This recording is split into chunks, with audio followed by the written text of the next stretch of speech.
If you'd like to get early access to more videos like this and help decide what you'd like to see next, please consider joining the Patreon. The link is in the description.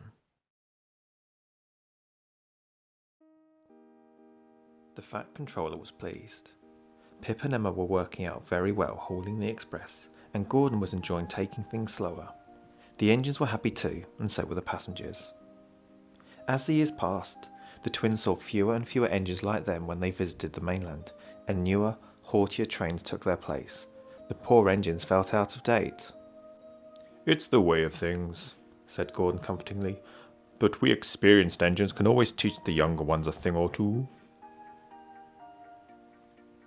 Sir Handel had just got back from Tywyn in Wales.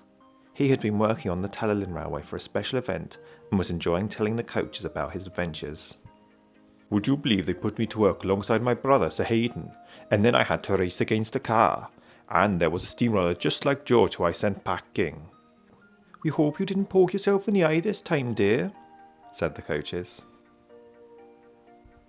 The coaches on the mountain railway are normally serviced at the workshop at the main station. However, Catherine recently had to have a bigger repair, and so was sent to the large works near where the little engines work. "The workman put me on a siding before I came back, so I could talk to some of the other coaches. Agnes said I was very brave going out in the front and keeping a good lookout for danger." The small railway, as well as being popular with tourists, is important for providing the railway ballast for the island. When they first arrived, Rex, Bert and Michael worked very hard.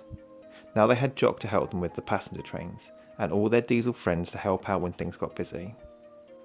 "Ah yes," said Rex to himself, "this certainly is the most wonderful place to work in the whole wide world."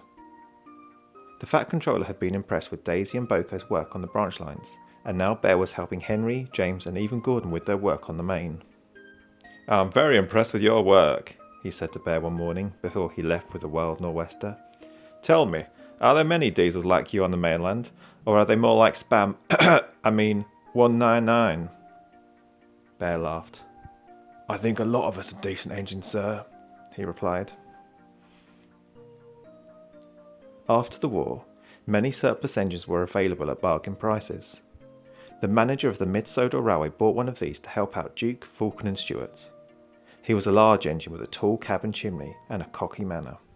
He rode rough and his large frames were found to be too big for some parts of the line. "You'll stay near the yard and shun for the other engines while we decide what to do with you," said the manager. Stanley fumed. "You want to reduce the biggest engine on your railway to moving cars?" "We call them coaches here," said Falcon sweetly. It didn't matter what Barry did or where he went. Engines, coaches and passengers stared at him. "They're just pleased to see you, lad," said his driver. I don't think anyone was expecting the Fat Controller to save another engine from scraps so long after the diesels took over. That night in the sheds, the engines crowded around Barry with questions, but Douglas and Oliver quietly shooed them away. "We know what it's like to be confronted with a scrapyard," they sympathised. "Why doesn't Mr. Audrey write another book about our railway?" said Alaric one evening. "At least there was a picture of you in the last one," complained Eric. "At least you were mentioned," muttered Shane Doyney. Cody laughed. "We're too safe these days.